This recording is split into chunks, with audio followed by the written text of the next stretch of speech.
بن عبد الله وعلى آله وصحبه ومن تبعه ونصره ومن والاه أما بعد. Jemaah tuan teleno tadi. Selalu yang kereta kali ni mari naik motor. Letih sangat. Teleno tadi tak sedar apa. Nasib baik ada orang kejut. Kalau tidak kuliah maghrib kita pukul 12. Allahu Akbar. InsyaAllah tersambung semula pengajian kitab Muhimmah pada muka surat yang ke-15. Yang ke-15. Qala musannif rahimahullahu ta'ala, atas kali kan? Kata pengarang rahimahullahu ta'ala, ini suatu tanbih, iaitu satu peringatan pada menyatakan kebinasaan atas lelaki yang mempunyai isterinya sebab berkahwin. Masuk pula pada bab lelaki, kebinasaan bagi lelaki yang berkahwin, maka iaitu beberapa perkara. Ada beberapa perkara membuatkan kebinasaan kepada lelaki yang berkahwin. Setengah daripadanya bahawa tiada mudah memberi belanja isterinya itu daripada harta yang halal, padahal wajib atasnya lelaki itu memberi nafkah. Maka adalah berkahwin itu sebab yang meluaskan di dalam menuntut makanan yang haram, istimewa pula pada zaman sekarang ini. Maka adalah di dalamnya itu membinasakan dirinya dan membinasakan ahlinya suami itu. Maka pertama sekali yang disentuh pada kita ialah belanja kepada isteri dan anak-anak. Adakah dibelanjakan kepada barang yang haram ataupun yang halal? Kalau kita pergi makan benda yang halal, maka tak apa, lepaslah kita.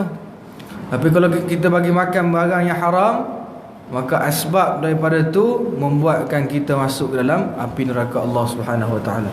Maka kita sebenarnya apa yang paling utama dituntut pada kita sebagai orang lelaki ialah memberi makan yang halal. Dituntut pada kita memberi makan yang halal kepada anak dan isteri kita. Itu satu kewajipan. Itu punca membuatkan orang lelaki ni boleh jadi binasa dia di akhirat besok, kerana bila dia bagi anak isteri dia makan barang yang haram, hatta sesuap nasi, hanya satu suap nasi pun kalau dia bagi pada isteri anaknya barang yang haram, maka di akhirat besok akan jadilah dia di kalangan orang yang binasa, celakalah dia. Oleh sebab tu peliharalah diri kita sebagai orang lelaki daripada memberi makan pada anak isteri itu. Istimewa pula pada zaman sekarang ni. Maknanya zaman sekarang ni mudah sangat nak dapat barang yang haram. Dia tak boleh bagi anak dia, mana ada Ustaz, saya bagi anak isteri saya makan babi, kata dia. Memang betul, dia tak bagi anak isteri dia makan babi. Tetapi kalaulah dia menggunakan hasil duit yang haram untuk beli makanan dan sebagainya, kemudian dia bagi pada anak isteri dia makan, maka hukumnya adalah haram. Sama seperti makannya babi. Dia tak letak warik yang abang balik babi, kepala babi balik. Tak ada dia buat gitu. Halal Ustaz kan?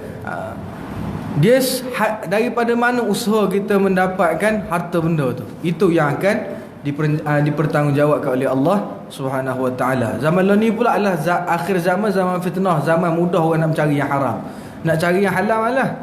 Kalau dekat Ipoh tu banyak orang bagi kedai apa? Kedai judi ni. Ada mereka ni. 4D, Toto. Banyak orang Islam kita yang masuk dalam tu. Kalau nak cari rezeki yang halal rasa payah, nak pergi kerja apa semua rasa payah. Tapi kalau nak cari benda yang haram bagi dia mudah. Sedangkan judi itulah barang yang ditipu. Sebenarnya benda tu tipu, sebab tu Allah haramkan kita. Orang yang pengasas daripada nombor ekor ni kaya macam mana dia? Kenapa? Kerana dia kaya atas sebab dia tipu orang. Kita tak nampak benda tu, kita duk main-main. Nak boleh kena sekali tu, menang sekali, payah. Nak boleh menang sekali tu cukup payah. Bila menang sekali, kita tak apa, tak tipu dah ni. Kita duk main sebulan, tiap-tiap hari duk beli RM5, RM10, RM5, RM10, RM100. Oh tak kena, tiba-tiba kena sekali. Kita dah naik fedak, tak nak main dah benda tu. Tiba-tiba kena sekali, membuat kita, oh ni baru tu. Lepas esok beli pula. Nak banyak habis pitih kita lagi daripada kita dapat. Itu membuatkan berjudi tu adalah haram, kan? Jadi nak cari yang halal untuk beri pada anak isteri kita, kerana dipertanggungjawabkan oleh Allah Subhanahu wa taala. Adapun segala orang yang bujang, ghalib ia sejahtera daripada demikian itu. Orang bujang tak kena fikir apalah. Nampak tak? Kita orang lelaki, kita orang yang dah berkahwin, hati esok-esok semua benda dipertanggungjawab di atas kepala kita. Anak isteri tak akan tudung, kita kena. Tapi dah orang bujang tak kena apa. Dia ghalib, dia dah tak ada kebiasaan, dia tak ada apa, dia tanggung apa? Dia tanggung, hanya dia tanggung diri dia sendiri. Tapi kita dah kahwin dah, Allah akan tanggungjawab semua. Isteri tak andai sembahyang, kita kena. Anak tak andai sembahyang, kita kena. Isteri tak reti haid, nifas, wiladah, istihadah, kita kena. Anak kita tak reti tak, kita kena. Semua kita bila dah ada anak isteri. Sebab tu, tapi jangan pula balik ke cerai bini, cerai yang tak, serabut aku takut esok ke akhirat Allah tanya aku, hari ni kita cerai, yang buat gitu. Tak, sepatutnya kita perbaiki balik hubungan kita dengan Allah Subhanahu Wa Taala sekalipun kita dah berkahwin.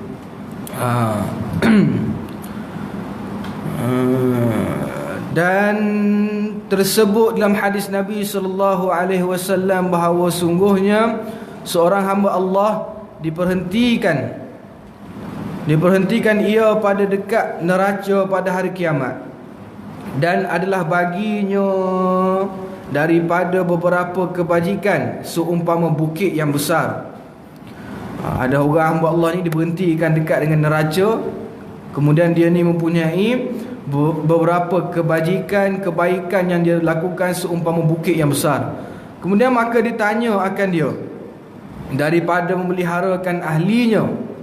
Ditanya pula kepada orang ni tadi, macam mana pun pera anak binimu? Dan daripada hartanya, ditanya pula harta mana mendapat, dan daripada dirinya dengan memeliharakan mereka itu.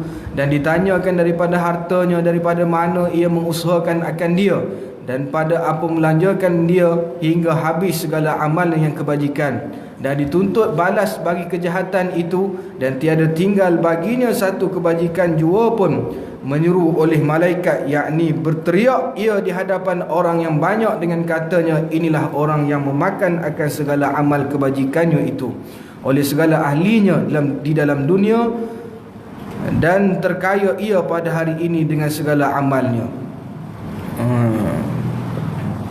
Di hadapan Allah Ta'ala besok akan disekat seorang lelaki. Kita, orang lelaki ni akan disekat, kemudian ditanya pada kita, macam mana sembahyang anak isteri kita, macam mana puasa anak isteri kita, macam mana ibadat anak isteri kita, semua akan ditanya balik pada kita di akhirat besok. Kemudian ditanya pula harta kita. Orang kaya, bila dia lagi banyak harta kekayaan dia, lagi banyak akan ditanya oleh Allah Subhanahu Wa Taala. Lagi banyak akan ditanya oleh Allah. Tentu ada satu kisah kisah dulu-dulu lah. Ada seorang orang kaya ni, dia mempunyai harta yang sangat-sangat banyak. Sangat-sangat banyak harta dia. Tapi dia akan berikan keseluruhan harta dia bila dia mati nanti kepada orang yang sanggup teman dia dalam kubur selama 40 hari. Siapa yang berani teman dalam kubur selama 40 hari, maka dia akan berikan keseluruhan harta dia. Kaya sungguh. Dia memang kaya sungguh. Macam anak PM nombor 7 dulu, kaya dia. Mana kenal anak PM? Yang ada toki arak, orang kaya. Yang ada kilang arak tu, kaya gitu.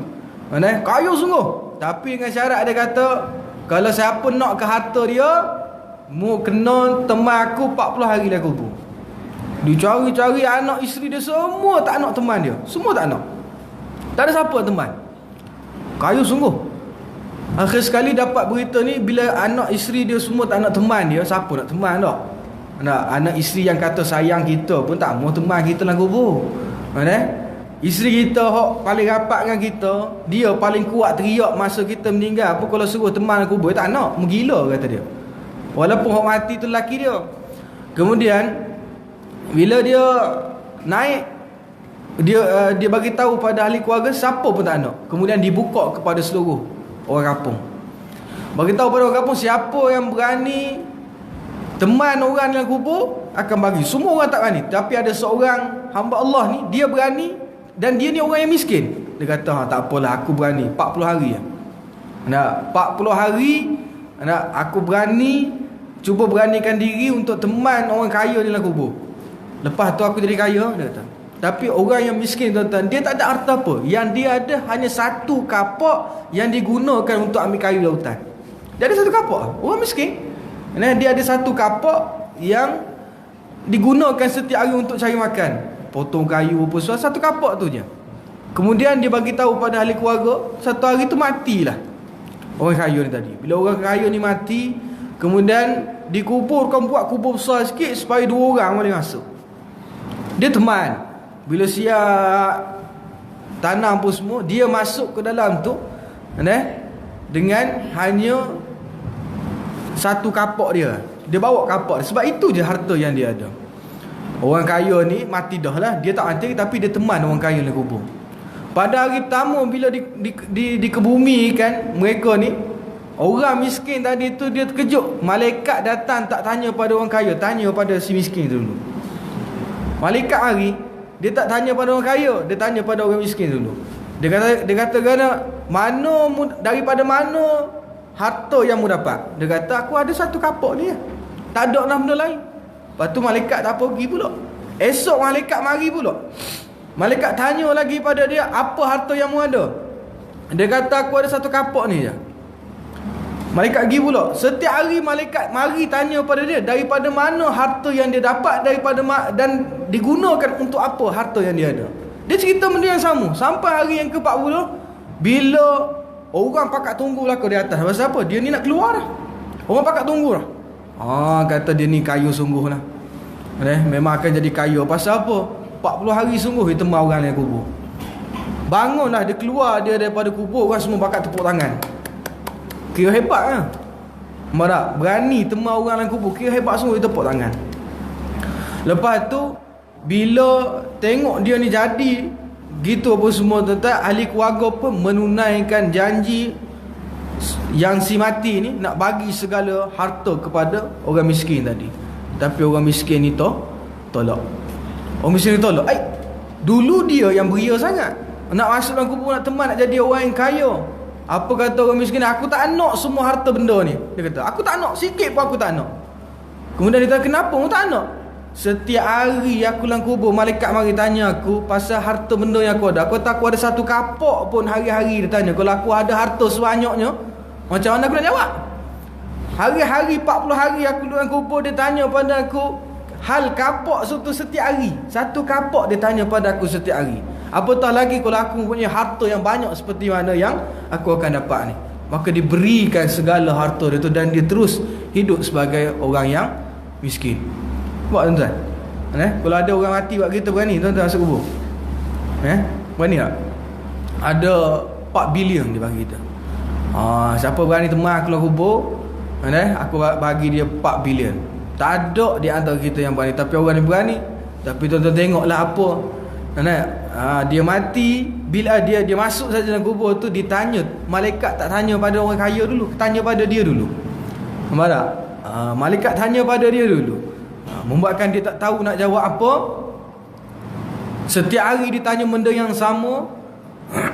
Dan apa yang dia tanya tu, tuan-tuan, hanya satu benda, kapak, hal kapak je. Kalaulah seseorang tu ada rumah besar, ada kereta besar, ada itu, ada ini, macam-macam lagi, tuan-tuan kena ingat, semua ni Allah akan tanya di akhirat esok. Semua Allah akan tanya. Daripada mana harta kita dapat, kepada mana harta yang kita gunakan, anak isteri kita macam mana, semua akan ditanya oleh Allah Subhanahu wa ta'ala. Oleh sebab tu kita kena beringat, tujuan Allah hantar kita ke dunia ni bukan untuk mencari keduniaan, semata-mata, tapi untuk kita mencari bekalan kita untuk kita gunakan di akhirat esok. Nak jadi orang kaya tak salah, Islam galakkan kita menjadi orang yang kaya, orang yang hebat, tetapi jangan asbab kekayaan tu membuatkan kita lebih jauh daripada Allah Subhanahu wa taala.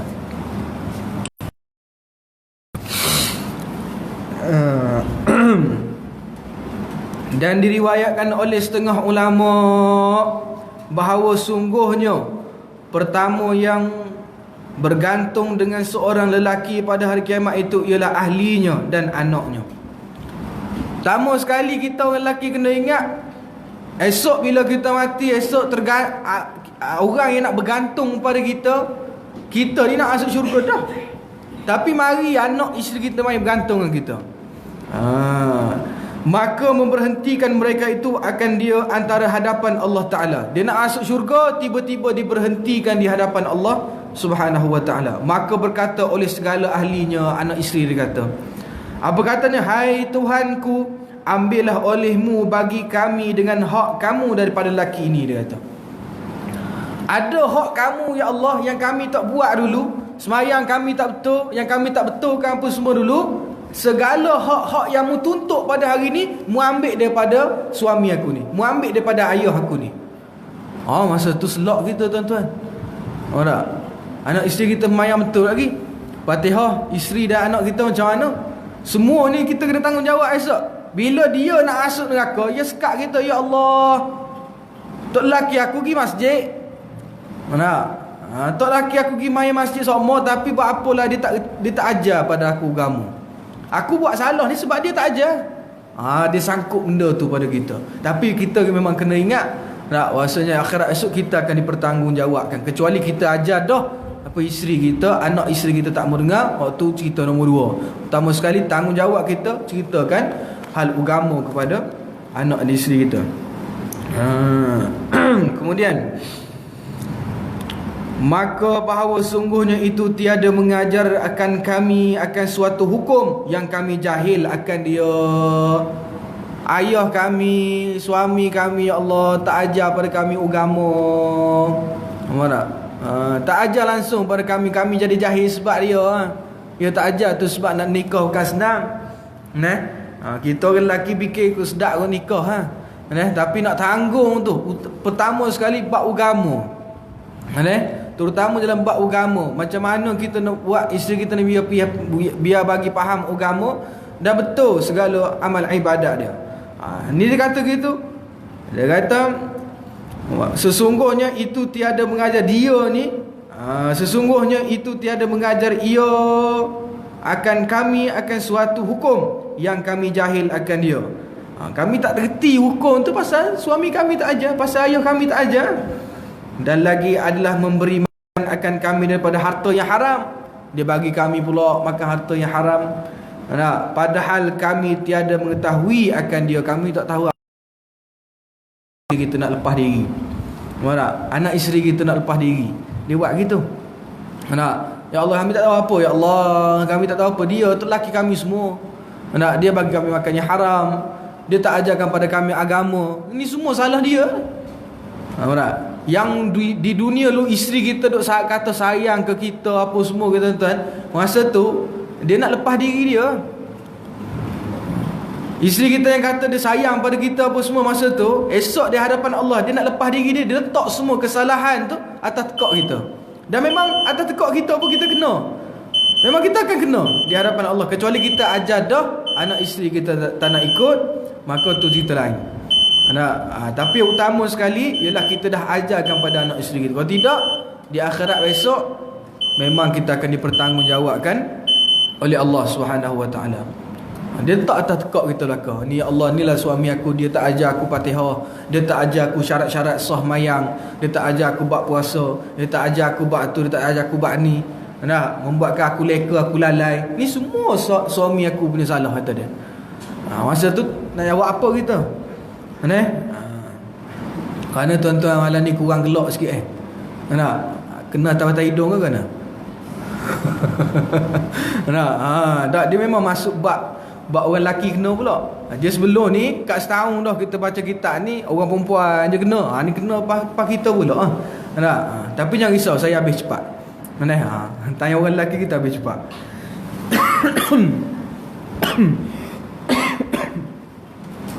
Okey. Kamu lagi.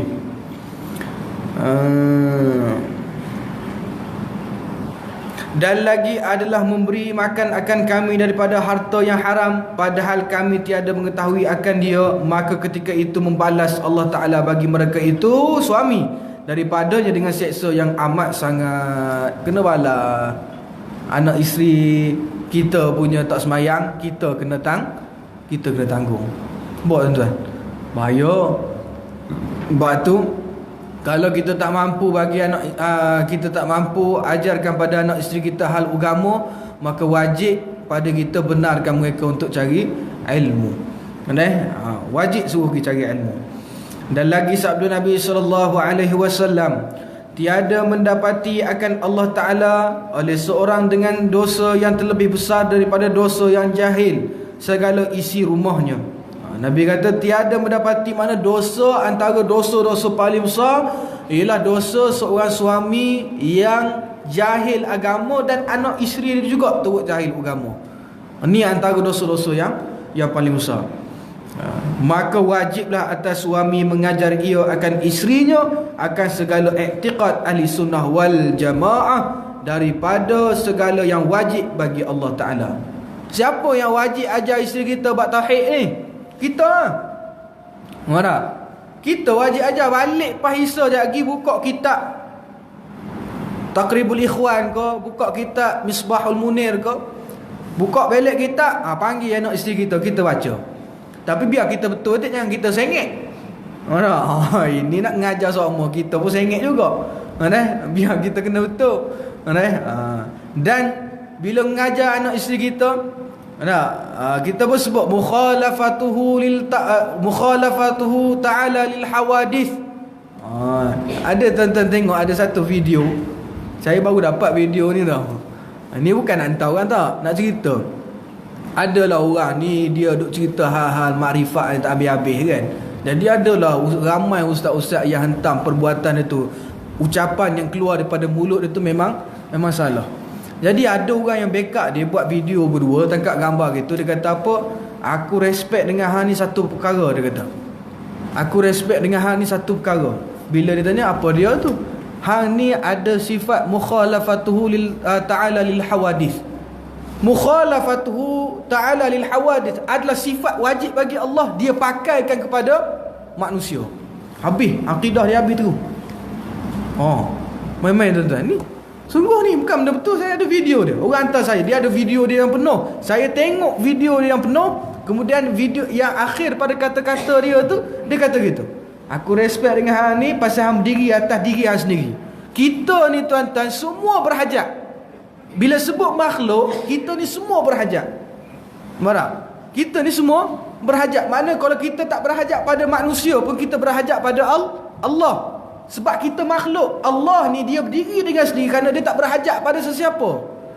Dia tak berhajat, Allah tak berhajat pada sesiapa. Dia tak boleh. Kalau dia kata hang, aku tengok hang aku bagus, aku tengok hang ni bagus bukan sebab apalah. Hang tak minta tolong dengan manusia. Hang dengan Allah. Tu betul, tak apa. Tapi bila dia pakaikan sifat wajib bagi Allah kepada manusia, ni mengatakan akidah dia tu 100% sesat. Mana boleh pakai sifat wajib ketuhanan tu dipakaikan pada manusia? Marah? Macam kita kata Allah wujud. Marah? Allah wujud tu, wujudnya Allah tak sama wujudnya tak kita.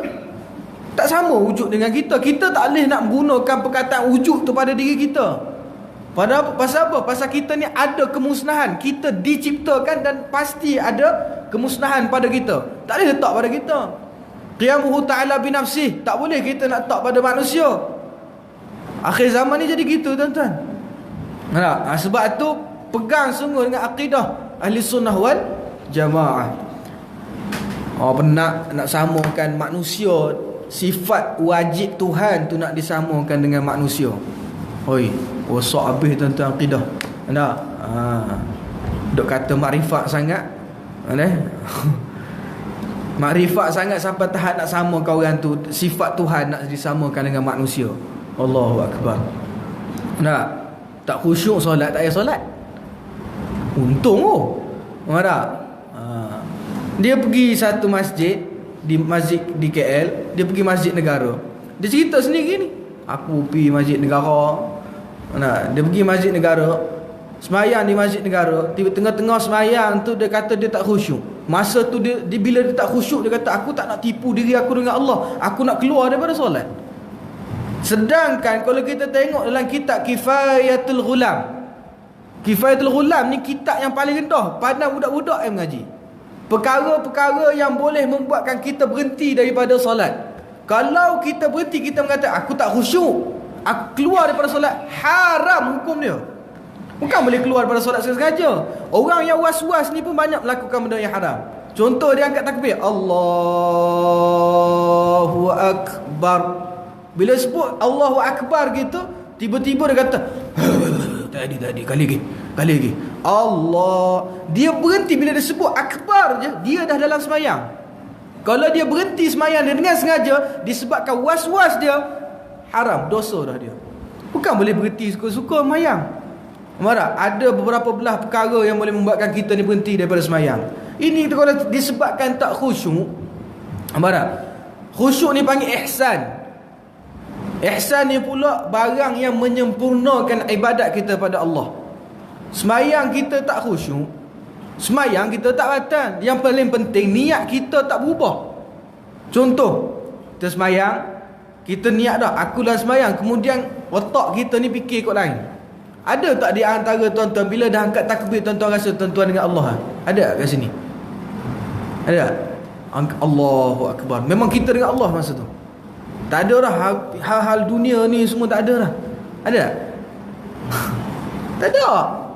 Orang memang tak ada. Kita ni memang tak ada langsung macam tu. Oleh sebab tu, yang paling penting, niat kita dalam semayang tak berubah. Contoh, kita semayang Allahu Akbar. Kemudian kita tahu yang kita lah semayang, tapi otak kita dah memikir, kunci aku duk mana, motor aku tadi kunci ke tak. Tak batas semayang. Orang ini sedap-sedap, tak khusyuk, tinggal tak payah mayang. Mudah awak kerja gitu. Nabi tak pernah tinggal barang syariat. Dia siapa tuan-tuan di antara manusia yang paling kenal Allah Ta'ala melainkan Nabi Muhammad sallallahu alaihi wasallam? Ada Nabi tinggal semayang? Tak ada. Nabi tak tinggal semayang, tak pernah tinggal semayang. Sampai akhir wafat pun Nabi pesan pada kita untuk apa? Mendirikan solat. Nabi suruh kita solatlah kamu, solat kamu. Nabi suruh kita solat. Ini mudah aja dia kata tak khusyuk, tak payah solat. Mudah gitu. Sesat lagi menyesatkan. Ramai pula orang yang mengikut dia. Dia hentam pula ustaz-ustaz fiqh ni. Ustaz-ustaz fiqh ni lah punca masjid surau jadi kosong. Padahal ustaz hok mai mengajar di masjid surau ni ajak kita mari semayang di masjid di surau. Tak gitu tuan-tuan? Ada tak tuan-tuan jumpa ustaz yang mengajar di sini kata janganlah kita pergi ke masjid, janganlah kita pergi surau, semayanglah di rumah. Ada tak? Tak ada. Semuanya ustaz suruh kita semayang di surau, semayang berjemaah.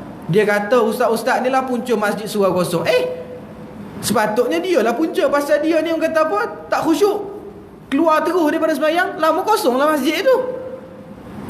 Pasal dia berpegang, dia berpendapat kalau semayang tak khusyuk, keluar daripada semayang. Ni dalam masjid ni mana semua tak khusyuk tak semayang, kita ni kosong lah masjid Aisyah kan. Sebab apa? Semua tak khusyuk. Dia yang punca. Lepas tu dituduhnya ustaz-ustaz lain punah.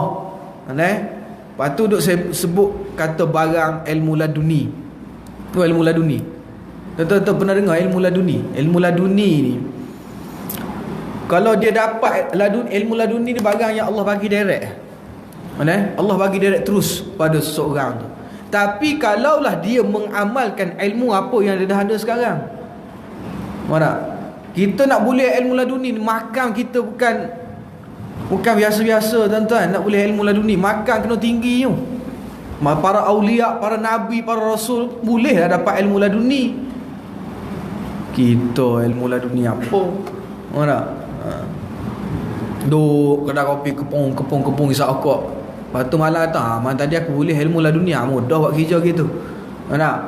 Orang mengaji puluhan tahun tak mengaku boleh ilmu lah dunia. Nak? Demo nak 3 hari duduk kedai kopi cerita hal agama kata boleh ilmu lah dunia dah.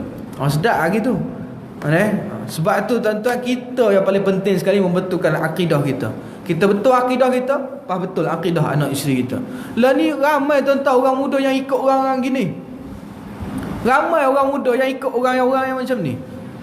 Kita takut orang yang ikut ni tuan-tuan, salah seorang daripada anak kita juga. Betul pada kita takut. Hak ada ikut ni kemungkinan ada juga anak-anak kita yang ikut. Ada seorang kawan saya tuan-tuan, dia polis. Dia pernah tanya pada saya. Dia pangkat tinggi. Dia duduk di Negeri Sembilan.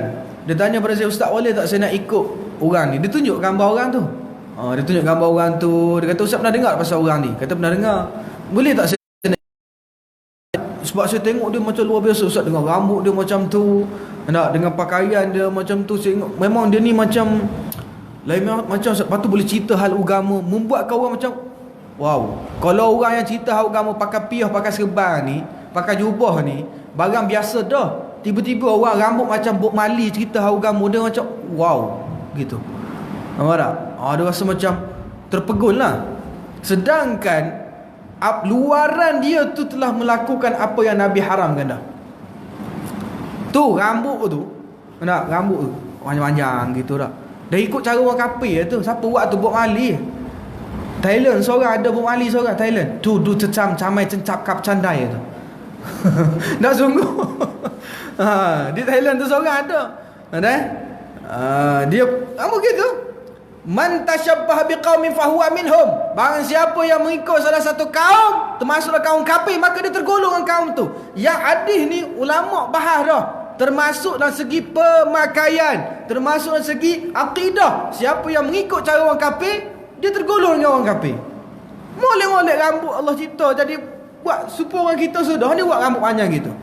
Lepas tu bila dia cerita hak agama, kita rasa wah hebat. Dok cerita hak agama daripada dia tak boleh. Pasal apa? Jelas pada diri dia tu yang dia telah jadi orang yang fasik. Tak boleh ambil ilmu pada orang yang fasik tuan-tuan. Tak boleh kita tahu orang tu fasik, pas kita ambil ilmu dengan dia. Tak boleh. Sekalipun dia bawa ilmu yang betul. Gini ya, mudah saya nak faham tuan-tuan. Semua saya mari, bila saya mengajar, saya pakai jubah. Pakai serban, pakai kain. Tiba-tiba sekali, tapi ini contoh je lah, tak adalah betul-betul. Harap tak adalah betul-betul, ni contoh je lah. Tiba-tiba sekali saya mari sini, saya pakai serban saja. Jubah tak akal, kain tak akal, telanjang bogel gitu. Nak saya masuk, tuan-tuan nak dapat tak ilmu daripada saya malam tu? Saya tanya tuan-tuan. Selama ni tuan-tuan ngaji dengan saya, molek saya pakai gini. Tiba-tiba saya mari pakai kopiah dengan serban saja. Baju kain semua tak akal, spender tak akal, telanjang bogel gitu. Tuan-tuan nak ngaji tak dengan saya malam tu?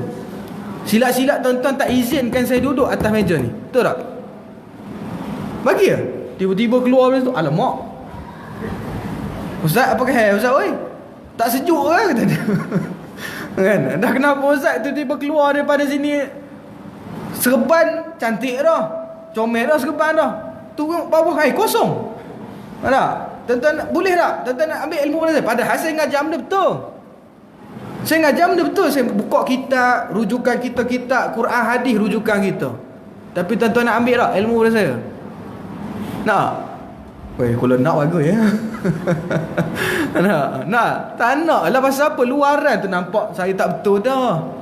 Walaupun saya ajar benda betul, tapi luaran saya tak betul, membuatkan kita dah, luaran saya tu jadi fasik. Pasal apa? Saya mendedahkan aurat, hukumnya jadi fasik. Lakukan dosa besar, hukumnya jadi fasik. Mana boleh ambil ilmu dengan orang yang fasik? Gitu lah. Itu ajar benda betul tu, apatah lagi orang yang ajar benda yang tak betul. Hati-hati tuan-tuan, lah ni barang bahaya. Dia tak mengajar di masjid, dia tak mengajar di surau, dia mengajar dalam internet lah. Duduk kedai kopi buat live gitu. Lagi tak atas meja. Ni aku nak abak kat hampa. Semalam aku jumpa Tuhan tu dia. Cerita kena pula ni bulan Rejab. Cerita Isra Mi'raj. Nabi bertemu dengan Tuhan dia, apa nak bertemu dengan Tuhan? Oh tak? Dia kenal Tuhan lagi pada Nabi kenal Tuhan. Oh tak? Oh, kemah kamu gitu. Okey. Sikit lagi.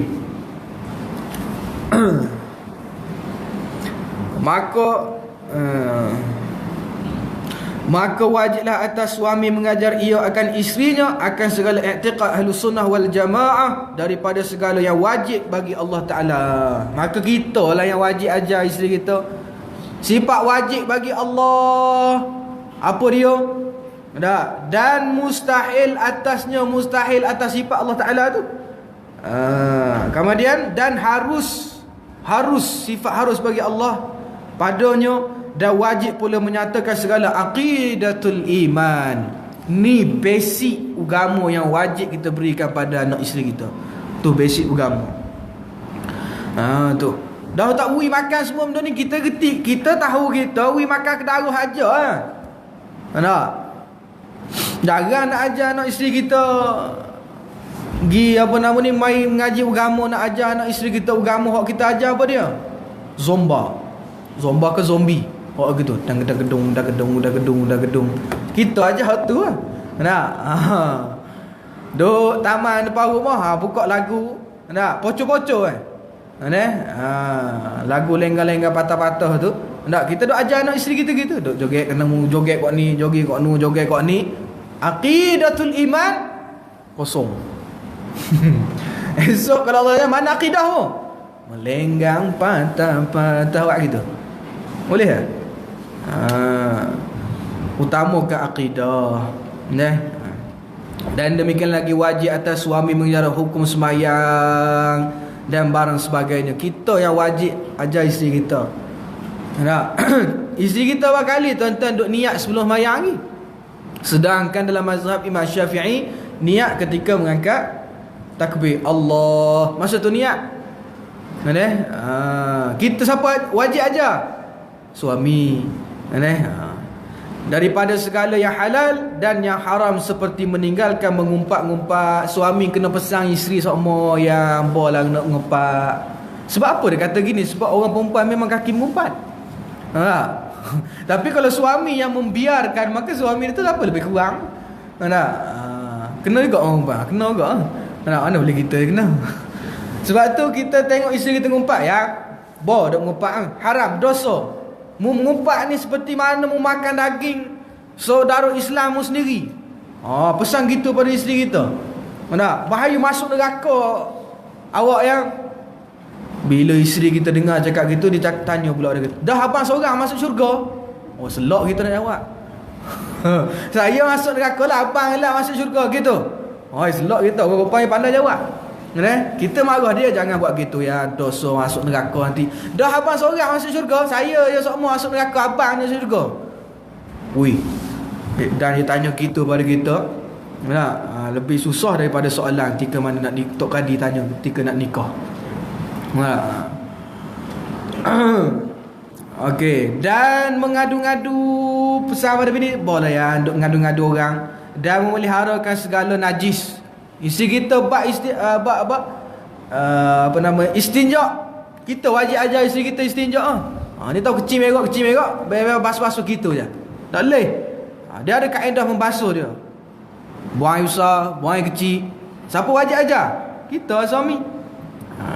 Dan segala hukum membasuh najis. Najis berat, najis kecil, najis sederhana. Siapa wajib ajar? Kita. Tak?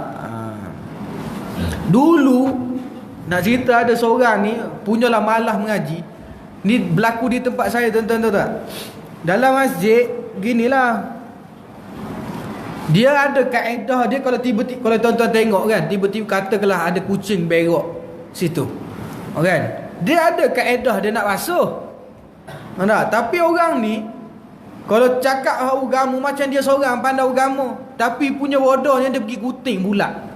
Dia guting kapek tu bulat, dia pergi luar, dia basuh, dia lekat balik gitu. Kalau cerita pasal agama, bukan main lah, dia hebat sungguh lah. Tapi bab bersuci gitu mu tak reti. Patutnya najis tu mu ambil mu buang je. Ambil najis tu pergi buang, lepas tu basuh di kawasan situ je. Sehingga apa? Sehingga hilang rupa dan bau dia. Hilang rupa dan bau dia. Tak ada dalam najis tu. Kira sesar adalah yang pergi potong bulat gitu apa. Pening kepala untuk siap. Pengusi tanya, mu buat ke? Tak, aku tak buat. Tanya rupanya ada seorang ni cakap agama pandai sekali. Tak? Ni pun seorang lagi ni. Golongan ni pun seorang lagi ni. Tanya kan tak? Saya pernah tanya kan, wajib tak kita belajar kenal Allah? Belajar kitab kenal Allah ni wajib tak?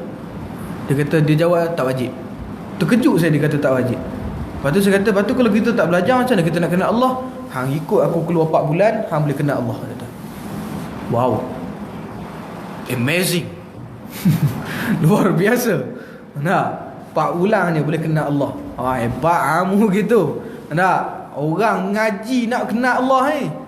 Dia keluar 4 bulan settle. Bukan tak ada salah nak keluar 4 bulan nak betul diri, tak ada salah. Nak. Tapi janganlah buat benda yang merapu, tinggalkan pengajian agama sebab kita kata aku boleh kenal Allah.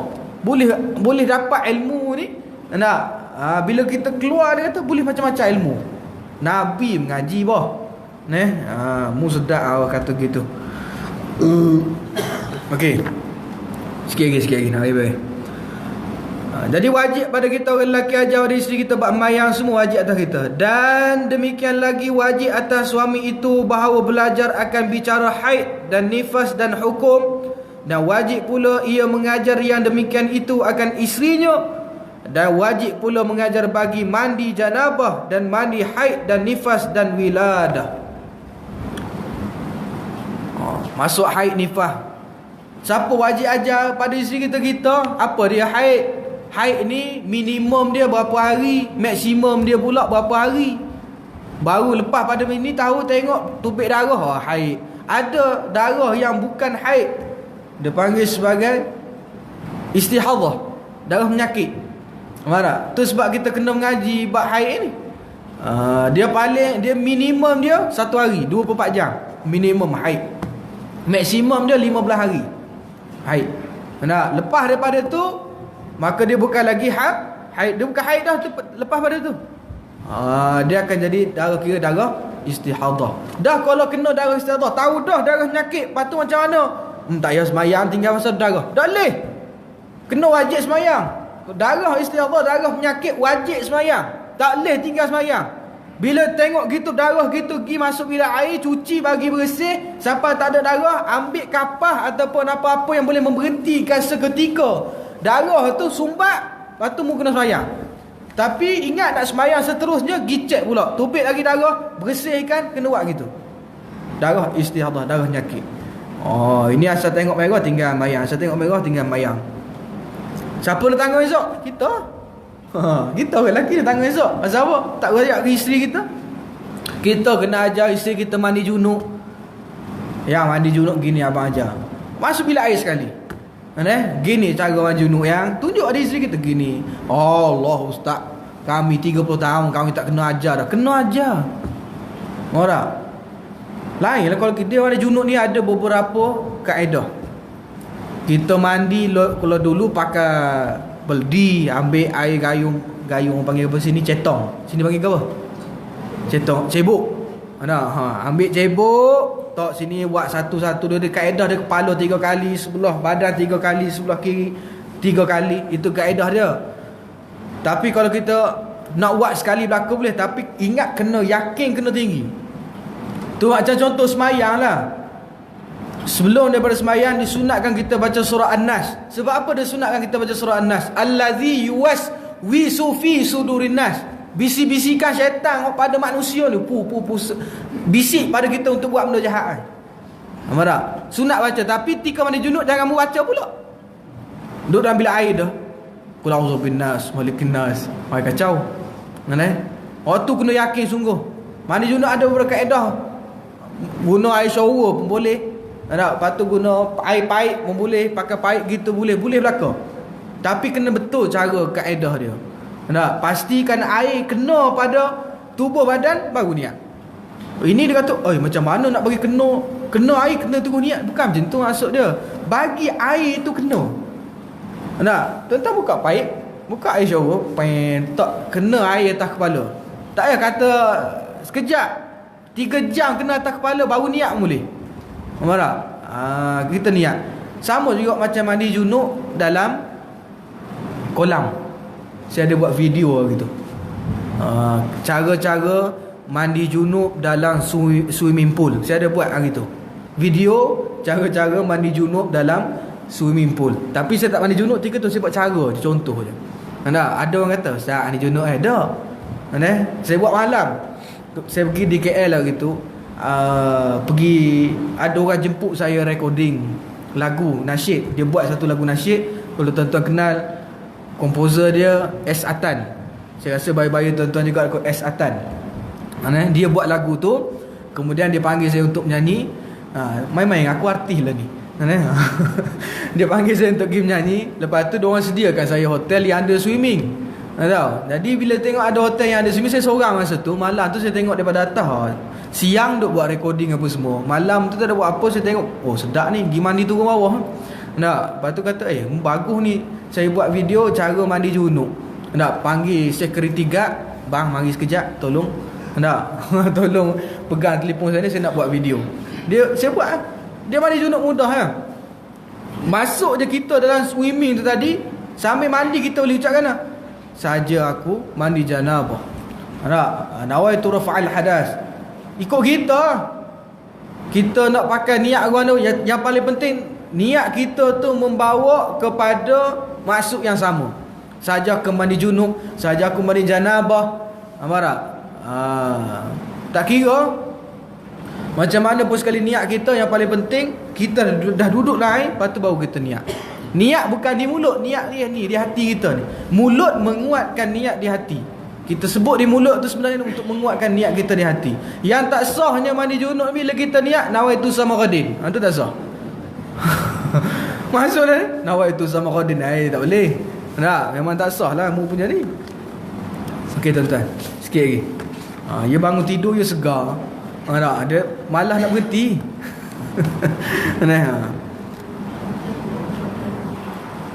Jangan potong pula payment. Ustaz, kita potong lah payment RM50. Asal Ustaz lambat 8 suku pun Ustaz, kata dia. Tak ada, saya gurau macam. Okey. Dan setengah daripada yang wajib atas suaminya mengajar ia akan isterinya apabila putus darah haid dahulu daripada waktu maghrib, sekira-kira lulus takbiratul ihram, maka wajiblah mengqadakkan sembahyang zuhur dan asar itu. Ni orang perempuan. Orang perempuan ni kebanyakan kata dia, kalau dia berhenti lepas asar, maka asar tu tak sembahyang. Tak. Kalau katakan dia kata gini yang dia sebut, kalaulah darah haid tu berhenti sebelum masuk waktu maghrib. Darah haid berhenti, katakanlah maghrib kita 7.30. Maghrib 7.30, 7.30. 7.15 tu tiba-tiba kita tengok darah kering, kita pun masuk mandi, siap apa semua, keluar, tengok orang azan maghrib dah. Bila orang azan maghrib, maka hari tu wajib pada perempuan tadi, dia kena qada sembahyang asar, dia kena qada sembahyang zuhur. Dia kena sembahyang asar, dia kena qada asar sebab dah masuk maghrib, kena qada asar dan kena qada zuhur. Walaupun zuhur tadi tu dia tengah berdarah lagi. Masa zuhur tadi tu dia tengah berdarah lagi. Ini pendapatlah mazhab Imam Syafi'i. Tapi manakala dalam mazhab Hanafi mengatakan hanya perlu dia qada waktu asar saja. Dia perlu qada waktu asar. Tapi dalam mazhab Syafi'i dia kena zuhur dan asar. Bila masuk maghrib tu, nak dekat maghrib tu, bila siap daripada dia mandi, dia keluar daripada bilik mandi, tengok orang azan maghrib, maka wajib dia sembahyang asar, wajib dia sembahyang zuhur. Kena qada balik sembahyang. Bukan terus kata tinggal sembahyang zuhur asar tu. Berapa lama dah orang tak reti berapa banyak sembahyang dia tertinggal. Faham tak? Jadi asar tu kata dia, tak kira lah asar tu, sebab masa asar tadi tu, tengah azan asar tu aku bersih lagi, tak boleh. Kena qada balik sembahyang.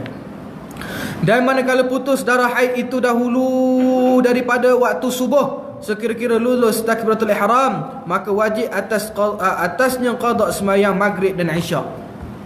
Sama juga tadi petang, hak ni malam.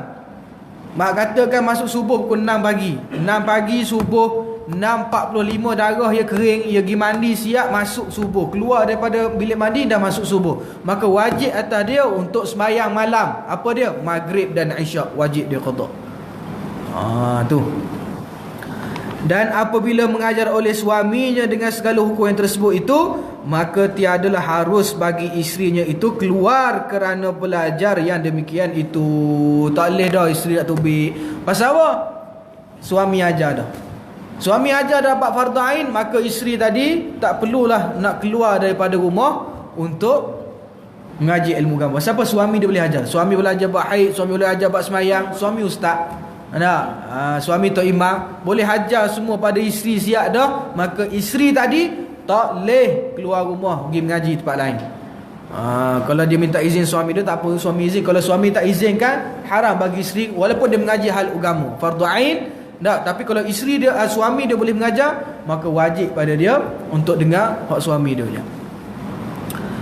Dan jika tiada ia mengajar akan yang demikian itu, dia tu makna suami tak mengajar kepada isteri yang demikian itu hal agama, maka haruslah bagi isterinya itu keluar. Tetapi wajib pula keluarnya, bukan lagi harus, tetapi wajib dah isteri tu keluar ke cari ilmu agama. Suami tak erti nak ajar, bang ajar saya bab haid bang, ajar saya bab sembahyang bang, aku tak erti. Suami dia pomen, kata kalau mu nak aku ajar mu buka enjin kereta boleh kalau bab sembahyang bab ni aku sendiri tak lepas lagi. Maka suami tadi wajib dia membenarkan isteri dia untuk mengaji ilmu fardu ain. Dia tak ada istilah isteri derhaka. Kalau suami kata awak jangan pergi, dah mana boleh, abang tak boleh ajar saya agama, abang tak boleh ajar saya bab sembahyang, bab haid, bab apa semua, saya nak pergi mengaji lah, jangan pergi. Kalau suami dia halang, kalau dia keluar juga, maka isteri tadi tak berdosa. Dia bukan isteri yang derhaka. Maka haramlah atas suaminya menegahkan dia, dan tiada harus bagi perempuan itu keluar kerana belajar ilmu yang terlebih daripada fardu ain, melainkan dengan izin suaminya. Intihar. Mana dia kata haramlah bagi suaminya menegahkan, haram bagi suami tegah isteri dia nak pergi mengaji agama. Isteri dia ada ustaz, ada ustazah mengajar di masjid, dia kata bang saya nak pergi mengaji bab fardu ain ni. Suami kata tak boleh. Dalam masa yang sama suami tak reti nak ajar isteri hal agama, maka kalau isteri pergi juga, isteri itu bukan isteri derhaka, dan suami dia berdosa di hadapan Allah Subhanahu wa taala. Kemudian dia kata dan tiada harus bagi perempuan itu keluar kerana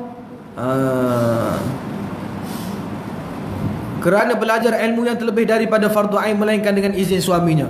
Kalaulah dia nak belajar ilmu fardu kifayah, maka kalau suami tak izin, maka isteri tadi tak boleh pergi. Dia beza, fardu ain lain, fardu kifayah lain. Fardu kifayah bayang sunat. Kalau fardu ain suami tak bagi, isteri boleh pergi. Tapi kalau fardu kifayah suami tak pergi, isteri haram pergi. Jadi kena minta dengan izin suaminya. Intihar. Maka adalah kebinasaan daripada jalan memberi nafkah yang melepaskan daripada harta yang haram itu sangatlah sedikit, melainkan seorang yang ada baginya harta fasak atau harta baginya usaha yang halal yang mencukupi dengan dia. Wallahu a'lam. Kita berhenti situ.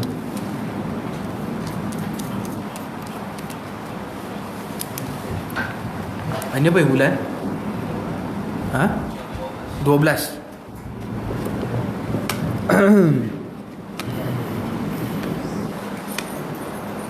12 hari bulan 3 20.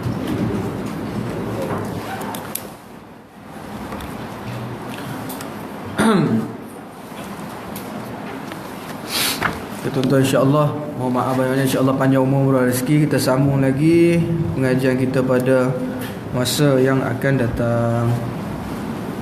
Wallahu a'lam. Auzubillahi minasyaitonir rajim. Bismillahirrahmanirrahim. Alhamdulillahirabbil alamin wassalatu wassalamu ala asyrafil anbiya'i wal mursalin wa ala alihi wa sahbihi ajma'in. Allahumma arinal haqqa haqqan warzuqna ittiba'ah wa arinal batila batilan warzuqna ijtinabah. Rabbana iftah bainana wa bain qaumina bil haqqi wa anta khairul fatihin. Rabbana atina fid dunya hasanah wa fil akhirati hasanatan wa qina azaban nar. Sallallahu alaihi sayyidina Muhammad wa ala alihi wa sahbihi ajma'in walhamdulillahi rabbil alamin. Assalamualaikum warahmatullahi wabarakatuh.